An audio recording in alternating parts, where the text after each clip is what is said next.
নমস্কাৰ মৰমৰ ছাত্ৰ-ছাত্ৰীসকল আজি এই ভিডিঅ'টোৰ জৰিয়তে তোমালোকৰ বিজ্ঞান পাঠ্যপুথিখনৰ পঞ্চম অধ্যায় অম্ল ক্ষাৰক আৰু লৱণ এই পাঠটোৰ যিখিনি অনুশীলনী প্ৰশ্ন দিয়া আছে সেই প্ৰশ্নখিনি আমি আলোচনা কৰিম আৰু এই পাঠটোৰ যিবিলাক সাম্ভাব্য শৰ্ট কুৱেশ্যন আছিলে মই ইতিমধ্যে তিনিটা পাৰ্টত দি দিছোঁ সেইবোৰ তোমালোকে চাই ল'বা আৰু যদি চোৱা নাই তেন্তে মই এই ভিডিঅ'টোৰ ডেছক্ৰিপশ্যন বক্সত তাৰ লিংক মই দি দিম তাত গৈ তোমালোকে চাই ল'বা তেন্তে আহাচোন আজি আমি এই পাঠটোৰ যিখিনি অনুশীলনী প্ৰশ্ন আছে সেই প্ৰশ্নখিনিৰ উত্তৰ আলোচনা কৰোঁ ঠিক আছে আমাৰ প্ৰথমটো প্ৰশ্নত কৈছে যে অম্লৰ দুটা বৈশিষ্ট্য লিখা আমি পাঠটোত পাই আহিছিলোঁ যে অম্লৰ বৈশিষ্ট্য কি হয় যে অম্লৰ সোৱাদ টেঙা হয় গতিকে অম্লৰ সোৱাদ টেঙা এইটো এটা হৈছে এটা অম্লৰ বৈশিষ্ট্য আৰু অম্লই নীলা লিটমাছক ৰঙা কৰে অৰ্থাৎ লিটমাছক যেতিয়া অম্লৰ লগত মিহলি কৰি দিয়া হয় তেতিয়া কি হয় লিটমাছৰ ৰংটো নীলা ৰংটো কি হৈ যায় ই ৰঙা হৈ যায় এই দুটা হৈছে অম্লৰ বৈশিষ্ট্য ঠিক আছে আমি তাৰ পাছত আহিছো 2 নম্বৰ প্ৰশ্নত কৈছে যে ক্ষাৰকৰ দুটা বৈশিষ্ট্য লিখা আমাৰ উত্তৰটো হ'ব এইদৰে ক্ষাৰকৰ বৈশিষ্ট্য হৈছে কি যে ক্ষাৰকৰ সোৱাদ কি হয় তিতা হয় আৰু ক্ষাৰকে কি কৰে ৰঙা লিটমাছক নীলা কৰে ঠিক আছে এই দুটা হৈছে ক্ষাৰকৰ বৈশিষ্ট্য ঠিক আছে আমি তাৰ পাছত আহিছো তাৰ পিছৰ প্ৰশ্নটোত কৈছে যে লিটমাছ দ্ৰৱ ক'ৰ পৰা পোৱা যায় আৰু ইয়াৰ ব্যৱহাৰ কি ঠিক আছে আমাৰ উত্তৰটো হ'ব এইদৰে যে লিটমাছ দ্ৰৱ ছত্ৰক শৈবালৰ পৰা পোৱা যায় ইয়াক ক'ৰ পৰা পোৱা যায় ছত্ৰক শৈবালৰ পৰা পোৱা যায় এইটো ভালদৰে মনত ৰাখিবা খুব ইম্পৰ্টেন্ট হয় ছত্ৰক শৈবালৰ পৰা পোৱা যায় আৰু লিটমাছক ইয়াত আমাক নেক্সট কৈছিলে কি ইয়াৰ ব্যৱহাৰ কি গতিকে ইয়াৰ ব্যৱহাৰ হৈছে লিটমাছক কি কৰা হয় সূচক হিচাপে ব্যৱহাৰ কৰা হয় তাৰ পিছৰ প্ৰশ্নটোত কৈছে যে অম্ল আৰু ক্ষাৰক চিনাক্ত কৰিব পৰা দুবিধ সূচকৰ নাম লিখা গতিকে অম্ল আৰু ক্ষাৰক চিনাক্ত কৰিব পৰা দুবিধ সূচক হৈছে লিটমাছ আৰু হালধি ঠিক আছে এই লিটমাছ আৰু হালধি এই সূচকৰ দ্বাৰা কি কৰিব পাৰি অম্ল আৰু ক্ষাৰক চিনাক্তকৰণ কৰিব পাৰি তাৰ পিছৰ প্ৰশ্নটোত আহিছো তাৰ পিছৰ প্ৰশ্নটোত কৈছে যে সূচকবোৰ কি ইয়াৰ ব্যৱহাৰ লিখা ঠিক আছে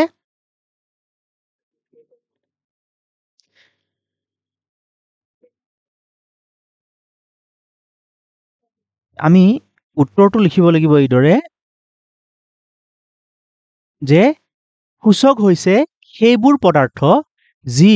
অম্ল বা ক্ষাৰকীয় মাধ্যমত বেলেগ বেলেগ ৰং দেখুৱায় ঠিক আছে তাকেই কি বুলি কোৱা হয় সূচক বুলি কোৱা হয় তাৰ পাছত আমাক কৈছে যে ইয়াৰ ব্যৱহাৰ কি তাৰ মানে সূচক আমি কি কি কামত ব্যৱহাৰ কৰোঁ বা সূচক কিয় ব্যৱহাৰ কৰা হয় আমাৰ উত্তৰটো হ'ব এইদৰে যে ৰসায়ন বিজ্ঞানৰ পৰীক্ষাগাৰত পৰীক্ষাবোৰৰ বাবে কি কৰা হয় সূচকবোৰ অতি প্ৰয়োজনীয় পদাৰ্থ আৰু সেই কাৰণে কি কৰা হয় এই পৰীক্ষাবোৰ কৰিবৰ কাৰণে এই সূচক ব্যৱহাৰ কৰা হয় ঠিক আছে তাৰ পাছত 6 নম্বৰ প্ৰশ্নটোত কৈছে যে প্ৰশমন বুলিলে কি বুজা আমাৰ উত্তৰটো হ'ব এইদৰে যেতিয়া কোনো এটা মিশ্ৰত থকা অম্লৰ যি আম্লিক ধৰ্ম আৰু ক্ষাৰকৰ যি ক্ষাৰকীয় ধৰ্ম ধ্বংস হয় তাকে কি বুলি কোৱা হয় প্ৰশমন বুলি কোৱা হয় ঠিক আছে আমি তাৰ পিছৰ প্ৰশ্নটোত আহিছো তাৰ পিছৰ প্ৰশ্নটোত কৈছে যে মানুহৰ পাকস্থলীত কি অম্ল থাকে খুব ইম্পৰ্টেন্ট প্ৰশ্ন হয় যে মানুহৰ পাকস্থলীত থকা অম্লবিধক কি বুলি কোৱা হয় হাইড্ৰক্লৰিক এচিড ঠিক আছে এই হাইড্ৰক্লৰিক এচিডে আমাৰ যি পাকস্থলী আছে সেই পাকস্থলীত থাকে তাৰ পাছতে কৈছে দৈ গাখীৰ কিয় টেঙা সোৱাদযুক্ত হয় কাৰণ দৈ গাখীৰত কি থাকে এচিড থাকে ন লেক্টিক এচিড থাকে তাৰ কাৰণে কি হয় দৈ গাখীৰৰ সোৱাদ কি হয় টেঙা হয় ঠিক আছে আমি পিছৰটো প্ৰশ্নত আহিছো পিছৰটো প্ৰশ্নত কৈছে কি যে লবণ কি দুবিধ লবণৰ নাম লিখা আমি 1 নম্বৰীয়া কোৱেশ্যনত ইয়াৰ বিষয়ে আমি আলোচনা কৰি আহিছিলো তে আমাৰ উত্তৰটো হ'ব এইদৰে যে লবণ হৈছে এক ৰাসায়নিক যৌগ ঠিক আছে যি অম্ল আৰু ক্ষাৰকৰ প্ৰতিক্ৰিয়াৰ ফলত কি হয় সৃষ্টি হয় আমি পাইছিলো ন অম্ল আৰু ক্ষাৰকে প্ৰতিক্ৰিয়া যেতিয়া নেকি ৰাসায়নিক বিক্ৰিয়া হয় অম্ল আৰু ক্ষাৰক যেতিয়া লগ লগাই দিয়াৰ পিছত ৰাসায়নিক বিক্ৰিয়া হয় তাৰ পৰা কি হয় লবণ পানী আৰু তাপ উৎপন্ন হয় গতিকে সেই কাৰণে হৈছে লবণ হৈছে এটা ৰাসায়নিক যৌগ যি অম্ল আৰু ক্ষাৰক মানে মাজত যেতিয়া প্ৰতিক্ৰিয়া হ'ব সেই প্ৰতিক্ৰিয়াৰ ফলত কি হয় এই লবণ সৃষ্টি হয় তে গতিকে আমাক দুবিধ লবণৰ নাম লিখিব দিছে তে আমাৰ দুবিধ লবণৰ নাম হৈছে সোডিয়াম ক্লোৰাইড আৰু পটাছিয়াম ক্লোৰাইড এইকেইটা হৈছে লবণৰ নাম তাৰপিছত 10 নম্বৰটোত কৈছে যে বিছাই ডাকিলে আৰাম পাবৰ বাবে চূণ ঘঁহি দিয়া হয় ইয়াৰ কাৰণ ব্যাখ্যা কৰা তে আমি যেতিয়া নেকি বিছাই ডাকে তে বিছাই ডাকিলে আমি কি কৰো চূণ ঘঁহি দিওঁ তে আমি কিয় দিওঁ চূণ ঘঁহি মানে সেই কথাটো সুধিছে কাৰণ আমি আমাৰ উত্তৰটো হ'ব এইদৰে কাৰণ বিচাৰ যি শুং থাকে সেই শুঙত কি থাকে ফৰ্মিক এসিড থাকে আৰু এই ফৰ্মিক এসিড কি হয় বিষাক্ত হয় আৰু সেইভাবে কি হয় বিচাই ডাকিলে আমাৰ খুজুৱতি উঠে বা পুৰণি উঠে আৰু ইয়াৰ বিপৰীতে চূণ হল এবিধ ক্ষাৰক আৰু যেতিয়া আমি পাই আহিছিলো ক্ষাৰক আৰু অম্ল যেতিয়া লগ লগাই দিয়া হয় ইহঁতে ৰাসায়নিক বিক্ৰিয়া কৰি পেলাই কি কৰে নিজৰ নিজৰ ধৰ্ম হেৰুৱাই পেলাই সেই কাৰণে যেতিয়া বিচাই ডাকে তে বিচাৰ শুঙত কি থাকে ফৰ্মিক এসিড থাকে আৰু ফৰ্মিক এসিডক আমি নোহোৱা কৰিবৰ কাৰণে কি লগাব লাগিব ক্ষাৰকীয় পদাৰ্থ লগাব লাগিব গতিকে চূণ হল এবিধ ক্ষাৰকীয় পদাৰ্থ সেই কাৰণে আমি চূণ লগাও আৰু যেতিয়া বিচাই ডাকা ঠাইত আমি কি কৰো চূণ যেতিয়া ঘঁহি দিওঁ বা যেতিয়া আমি লগাই দিওঁ তেতিয়া ই কি কৰে বিচাৰ এই ফৰ্মিক এসিডৰ যিটো নেকি অম্লীয় প্ৰতিক্ৰিয়া আছে তাক নিস্তেজ কৰি পেলাই মানে নোহোৱা কৰি পেলাই ফলত জ্বলা-পোৰা আৰু বেদনা কি হয় হ্ৰাস হয় ফলত আৰাম পোৱা যায় আৰু সেই কাৰণে বিচাই ডাকিলে কি কৰা হয় আৰাম পাবৰ কাৰণে চূণ ঘঁহি দিয়া হয় ঠিক আছে একেবাৰে সহজ কেৱল তোমালোকে বুজি লৈ পেলাই পঢ়িবা তাৰ পিছত আহিছো আমাৰ পিছৰ প্ৰশ্নটোত কৈছে কি পিছৰ প্ৰশ্নটোত কৈছে যে সোণৰ অলংকাৰ পৰিষ্কাৰ কৰিবলৈ ব্যৱহাৰ কৰা তৰলবিধ কি তো খুব ইম্পৰ্টেন্ট প্ৰশ্ন হয় তে সোণৰ তোমালোকে নিশ্চয় দেখিছা যে যেতিয়া নেকি সোণাৰী তাত তোমালোক যোৱা তেতিয়া হলে সোণাৰীয়ে কি কৰে পৰিষ্কাৰ মানে সোণ ৰূপ এইবিলাক পৰিষ্কাৰ কৰিবৰ কাৰণে কি কৰে এবিধ মানে পদাৰ্থ তেওঁলোকে ইউজ কৰে হেতুৰ নাম হৈছে কি নাইট্ৰিক এসিড তে এই নাইট্ৰিক এসিড ব্যৱহাৰ কৰিবলৈ কি কৰে এই সোণ ৰূপ বিলাক পৰিষ্কাৰ কৰে ঠিক আছে তাৰ পাছৰ প্ৰশ্নটোত কৈছে যে অধিক ৰাসায়নিক সাৰ প্ৰয়োগ কৰা মাটিৰ উৰ্বৰতা এটা সময়ত হ্ৰাস পায় অৰ্থাৎ আমি যদি এটুকুৰা মাটিত অতিমাত্ৰা সাৰ যদি আমি প্ৰয়োগ কৰো বা সাৰ যদি আমি ব্যৱহাৰ কৰো তেতিয়া হলে কি হয় সেই মাটি টুকুৰৰ যিটো নেকি উৰ্বৰতা শক্তি হি হ্ৰাস হৈ যায় কিয় হৈ যায় কাৰণ যেতিয়া মাটি অধিক ক্ষাৰকীয় হয় ন তে ক্ষাৰকীয় হলে কি হয় তাৰ যিটো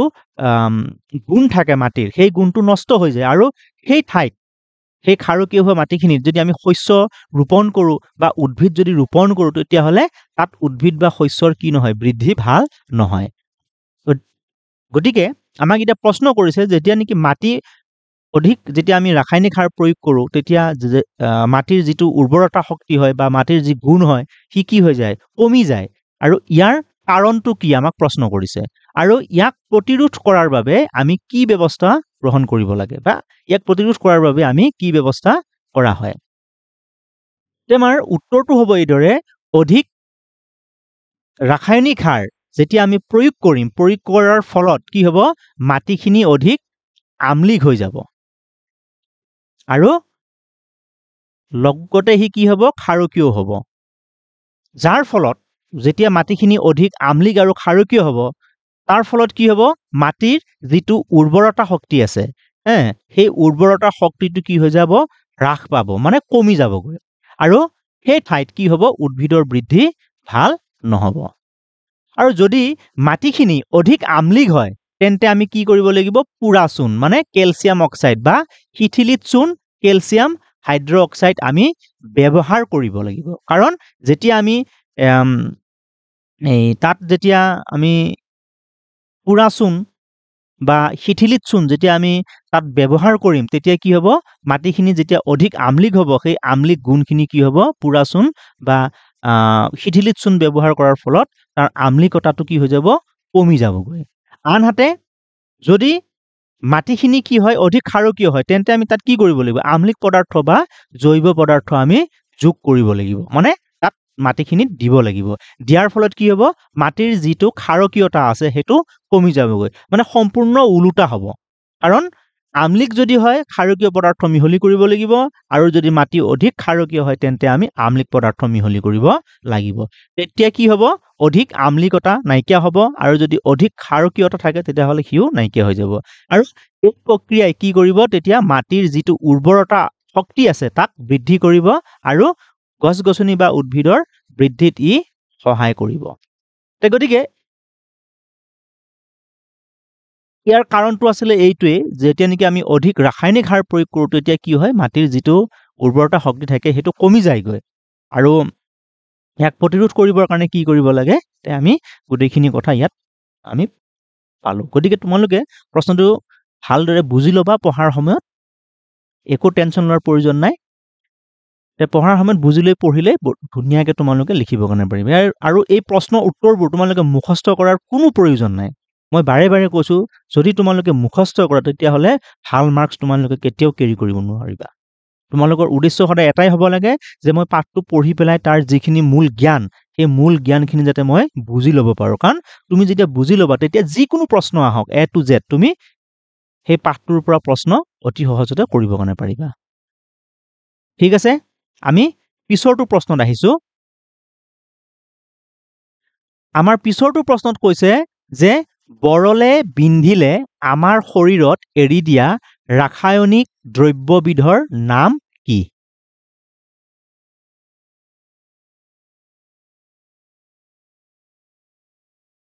বৰলে বিন্ধিলে আমাৰ শৰীৰত এৰি দিয়া ৰাসায়নিক দ্ৰব্যবিধৰ নাম হ'ল ফৰ্মিক এচিড ঠিক আছে তাৰ পাছত কৈছে যে এচিড বৰষুণ কি ইয়াৰ কেনেদৰে সৃষ্টি হয় ব্যাখ্যা কৰা তে আমি এক নম্বৰীয়া কুৱেশ্যনত এইটো প্ৰশ্ন আমি আলোচনা কৰিছিলো কাৰণ এচিড বৰষুণ হৈছে এক ধৰণৰ বৰষুণ যি বায়ু প্ৰদূষণকাৰী যিবিলাক গেছ আছে সেই গেছবিলাকৰ যি ৰাসায়নিক বিক্ৰিয়া হয় তাৰ ফলস্বৰূপে কি হয় এচিড বৰষুণ সৃষ্টি হয় আৰু সেই